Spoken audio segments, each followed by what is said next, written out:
Hachette Audio presents Unsolved, written by James Patterson and David Ellis. Read by Brittany, Pressley, and Kevin T. Collins. 1. I am neither evil nor deranged.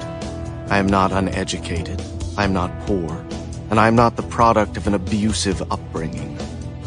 I do what I do for one and only one reason.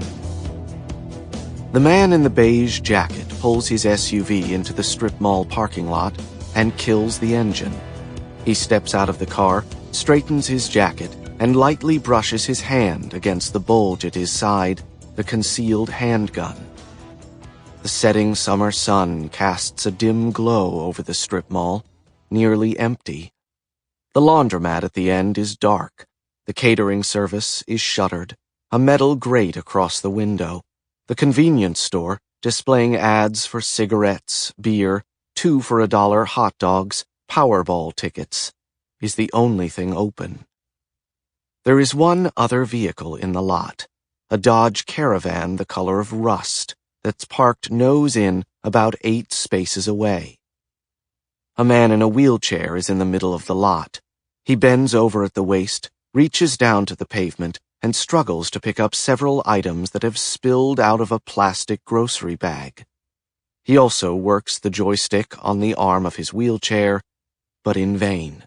The motorized chair fails to respond to the command. A disabled man in a broken wheelchair. Only moralists or lemmings think that weakness requires compassion and mercy.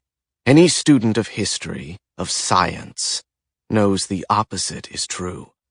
We are supposed to extinguish the weak. It always has been, and always will be so. The man in beige calls out, "How about I give you a hand with that, mister?"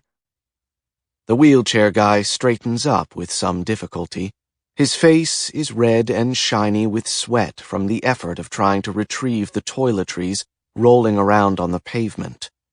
He is wearing a camouflage hat and an army fatigue jacket. Decent upper body build, to be expected of someone who's lost the use of his legs. His unshaven face is weathered and dull, except for a small shiny scar in the shape of a crescent moon near his right eye. "I suppose I could use a hand," says the wheelchair guy,